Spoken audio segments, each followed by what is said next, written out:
On y va.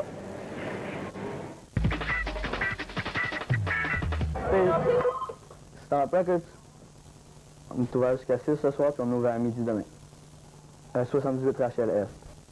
Mais le Lifestyle Ska, c'était comme aller à toutes les shows, s'habiller en habit, boire considérablement. Puis ça veut dire qu'il n'y avait pas beaucoup de monde jeune dans ce temps-là, mais il y en avait comme quand même pas mal, mais maintenant, c'est complètement le contraire. Maintenant, le Lifestyle Ska, c'est plus être un skateboarder ou un snowboarder, avoir les pantalons larges, puis aller au show de Planet Smasher.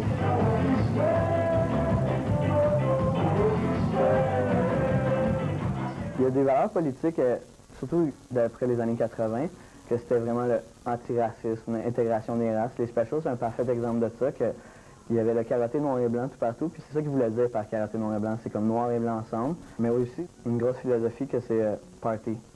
Puis ça veut dire genre boire, sortir, puis danser. Puis,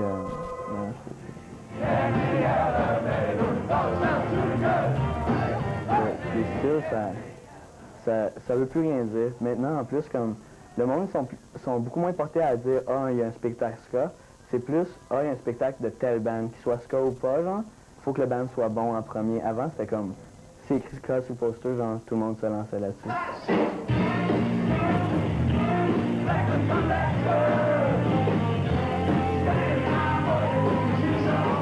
La scène de Montréal est excellente parce que qu'est-ce que j'ai l'impression, c'est plus que le monde de Montréal aime des choses pour de vrai. Ils suivent beaucoup moins les modes que d'autres villes, puis surtout que les États-Unis. Que s'ils aiment le ska, genre, même si c'est pas cool d'aimer le ska, ils vont l'aimer quand même. Puis c'est une qualité que je trouve vraiment importante d'être capable de penser pour soi-même. Donc, comme Montréal.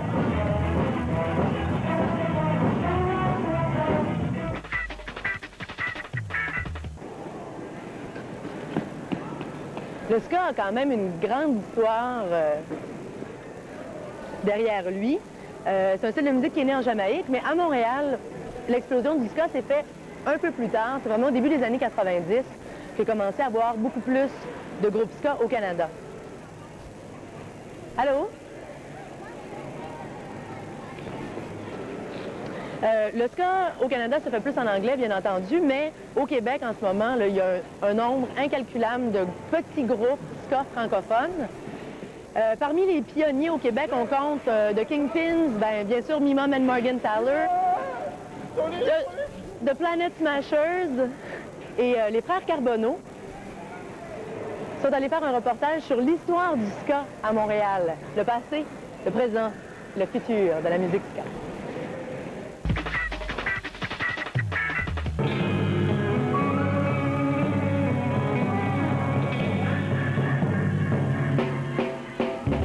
C'est vraiment le centre du ska. Capital of ska music for the world. That's not me saying that. That is a worldwide consensus that ska music is alive and kicking. Before we used to pretend, but now it's real, man. It's still the heartbeat of ska. I mean, it's great. Bands love coming here. Et oui, Montréal a déjà été assez important. Sans dire que c'est complètement éteint, c'est peut-être plus ce que c'était. Mais la capitale en ce moment, je pense pas.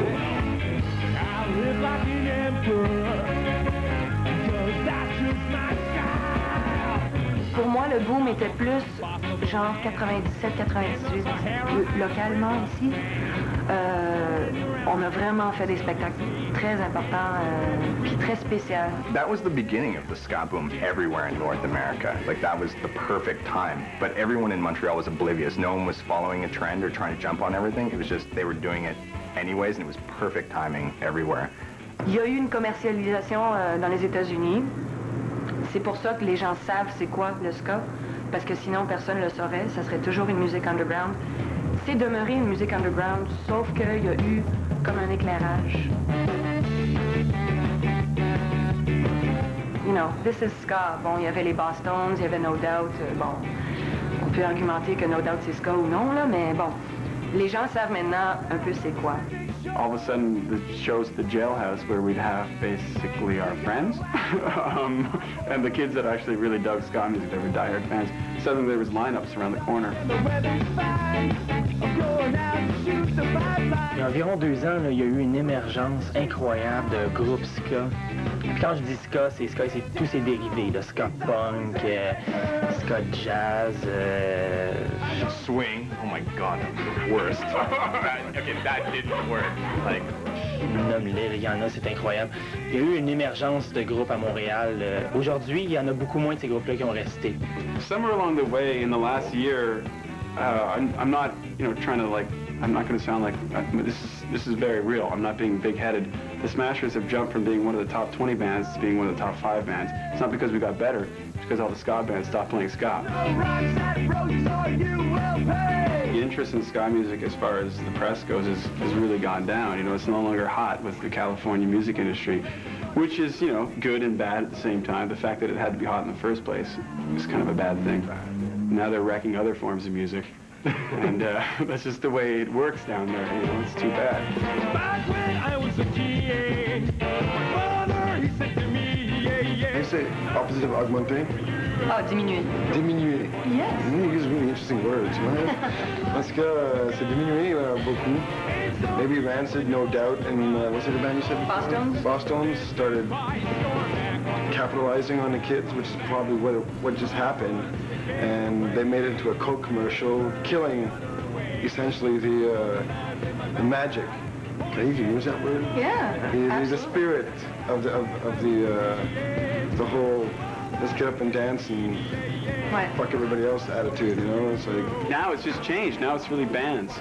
It's not so much focused on the musical form. And you see a ska show and you can kind of question whether you should go, but when you see a particular band, you know that they're good and you should go see them.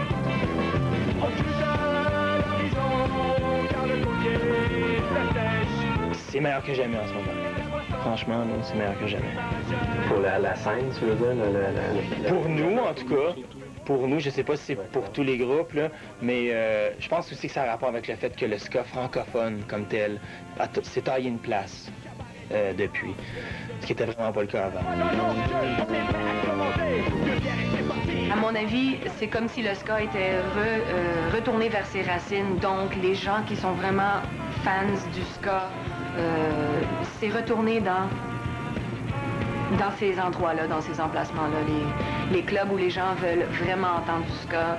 Il y a encore des zines, ça n'a jamais arrêté en tant que tel.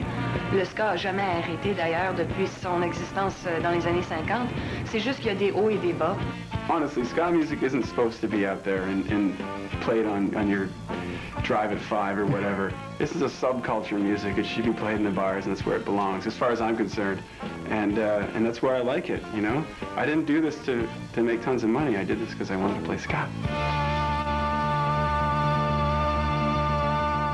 Pour en savoir plus, allez voir et écouter bandapart.fm. Avec le grandissement, comme on pourrait dire, de la foule, il y a eu un rétrécissement des gens qui composaient la scène avant, qui étaient Rude Boys, qui avaient vraiment un look assez particulier qu'on voyait pas tous les jours. Inscrivez votre groupe et faites vos commentaires sur bandapart.fm.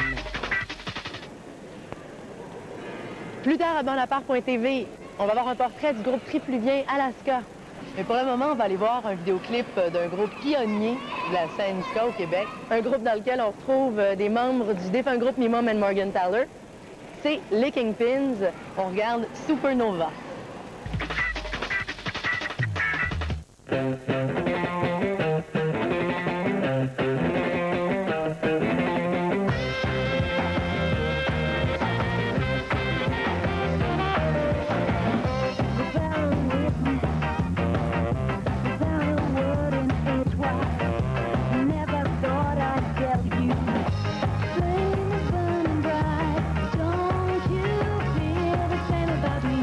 When you pass me on the street, I'm the one who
savons rien de vous. Vous pourriez aussi bien être... Stop records. Focus avec lui, Pas de quoi?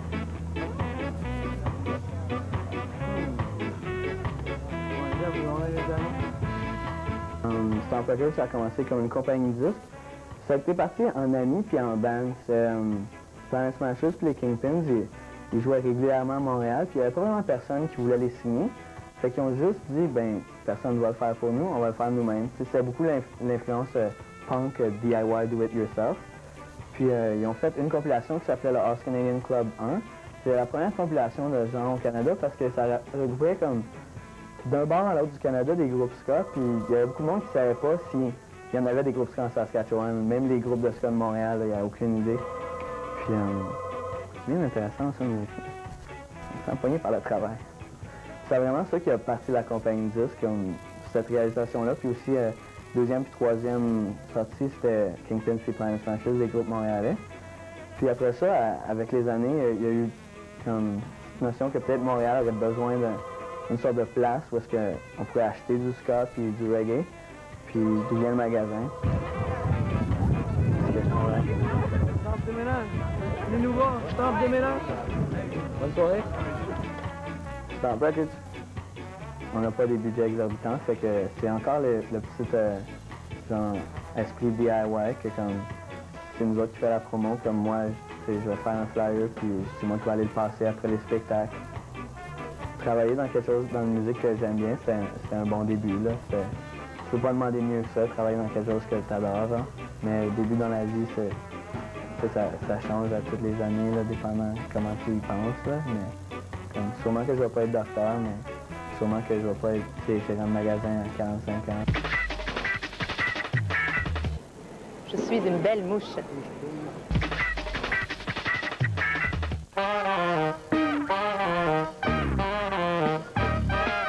Donc, je te passe les écouteurs, juste ici devant la caméra, s'il te plaît.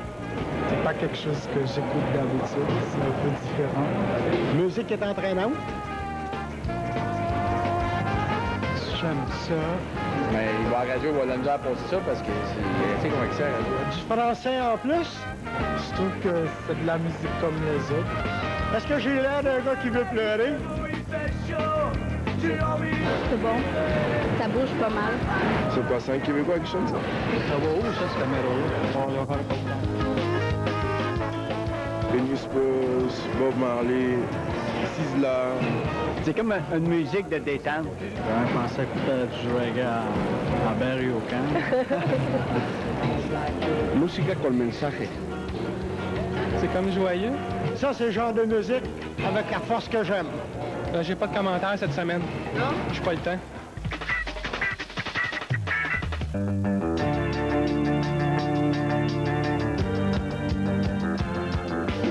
D'un buffet chinois à l'autre, nous retrouvons toujours les mêmes plats les plus populaires. Ailes de poulet, macaroni, riz frit, des mets qui se retrouvent de toute façon dans le menu du restaurant. Et en plus, il y a la possibilité de trop manger et de faire une indigestion.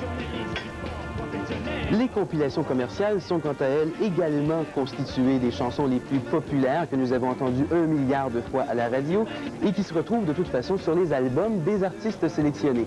Et en plus, il y a encore la possibilité de faire une indigestion. Avec la compilation Two Tongue 3, aucun danger de tomber malade puisqu'elle contient des chansons totalement inédites de 23 artistes et propose aussi des expériences assez originales comme ce duo entre les formations Two Stone Two Stink et les Fusaliers.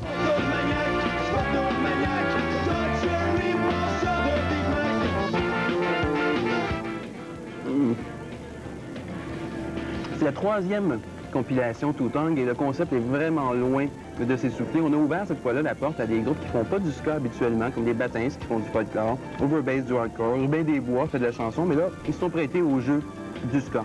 L'instant. On a également débauché des formations anglophones pour les obliger en chantant en français sur Two Tongue 3, des formations comme Trip the Off, The Vendettas ou General Woody. Ajoutez à ça 2 formations françaises, Outrage et Les Caméléons. Et vous avez toutes les raisons du monde de vous procurer cet album-là, nécessairement le plus nutritif et varié des 3 compilations. Bon appétit! Vive les nouveaux refrains!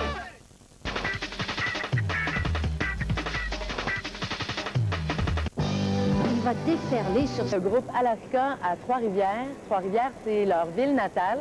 C'est un groupe qui est composé essentiellement de gens qui ont étudié en musique, qui se passionnent pour toutes sortes de musiques comme le jazz, la musique classique, le funk, le traditionnel aussi. Mais ils ont décidé de faire du ska pour la folie du ska, pour le laisser-aller que ça leur permet, pour l'exaltation, le je m'en foutisme un peu qu'il y a autour du ska. J'allais les rencontrer à Trois-Rivières pour discuter avec eux de la difficulté d'être un groupe en région, à l'extérieur de Montréal. Les ressources sont très centralisées au Québec.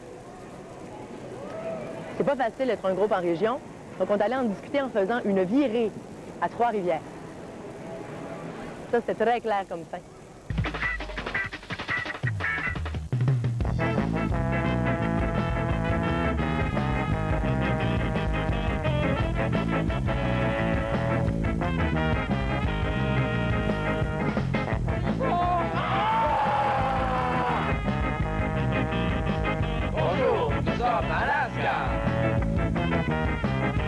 Le côté culturel de la ville de Trois-Rivières n'est pas vraiment bien fondé. Il n'y a pas des bonnes bases. Pas pour la relève. Pas pour la relève, c'est ça. Donc, si tu viens ici, puis bon, tu viens de Montréal, puis ça fait déjà 10 ans que tu joues, tu n'auras pas aucun problème. Tu vas avoir les salles pour jouer, puis tout ça. Mais quand tu commences un groupe, c'est vraiment pas la ville rêvée pour commencer un groupe, je pense. Il manque des salles, puis des gens ouverts à faire... à produire des bons spectacles avec des jeunes groupes. C'est ça. Parce que beaucoup de gens produisent des spectacles, mais vont mettre les jeunes groupes là, en première partie, là, un petit 15 minutes avant la grosse vedette locale qui vient des États-Unis. Dans la dernière année, il y a beaucoup d'endroits qui ont fermé, des places qui avaient beaucoup de spectacles, de la musique alternative. Les places sont fermées. Ça devient difficile. Il y a beaucoup de groupes, il y a beaucoup de talents ici, mais personne n'en entend parler parce qu'ils se produisent pas.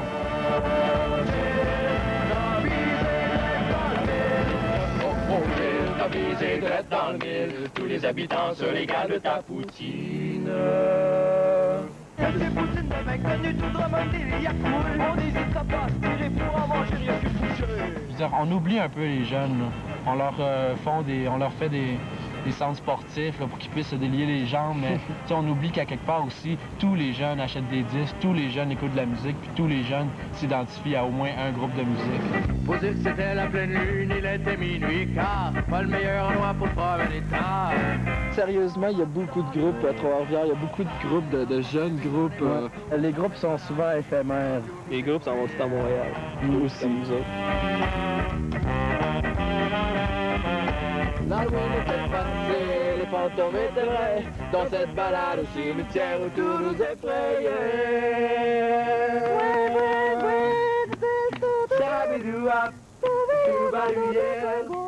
On s'est fait dire qu'on était gay parce qu'on chantait en français.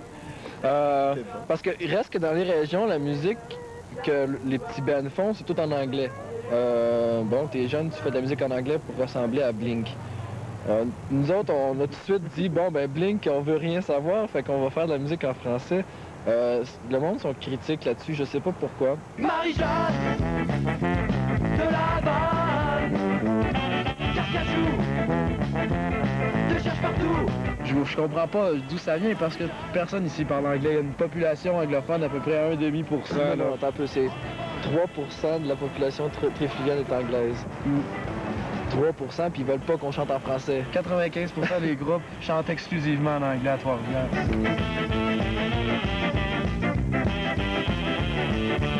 Traqué à mort pour sa magie, on l'accusa de sorcellerie. Marie-Jeanne déracinée, fut fondue par les pieds. La tête des membres à peine coupée. Autant il n'y a pas de lieu où est-ce que tu peux diffuser ce qui se fait au niveau des musiques émergentes, autant il n'y a pas de médias qui va s'intéresser à ça, qui va informer les gens. C'est là qu'est le bug. Ouais, à mon avis, c'est au niveau de la diffusion. Heal the world, make it a better place for you and for me and the entire human race. Je pense que ça peut s'améliorer, puis je pense que les groupes, à quelque part, ont une responsabilité là-dedans.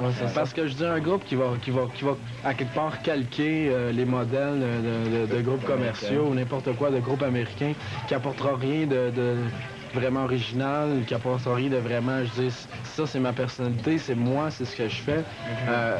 Ça n'incitera pas les gens à aller voir un groupe qui est local d'un autre groupe, là. There's a people dying if we care enough for the living. Make it a better place for you and for me. Puis aussi, ben, comme pour nous, la façon dont on a procédé, c'est on veut faire quelque chose, ben, je veux dire, on roule nos manches puis on le fait. Il y a des groupes que je connais, je veux dire que ça fait 7 ans qu'ils jouent ensemble, puis qui attendent toujours qu'un jour ils se fassent découvrir par quelqu'un, puis qu'il se passe quelque chose d'incroyable, puis qu'enfin ils deviennent des superstars, tu sais. C'est pas comme ça que ça se déroule, c'est un mythe, tu sais. Tu veux faire quelque chose, ben, faut que tu le fasses. Pour réussir à faire ce que tu veux faire en musique, t'as pas besoin d'être à Montréal parce que le téléphone, ça marche dans n'importe quelle ville. Sauf que, bon, c'est sûr que si t'es à Rivière-du-Loup, ça va peut-être te coûter un petit peu plus cher d'interurbain. Je sais pas la patate, les amis. Santé. Je sais pas la patate. Santé à tous.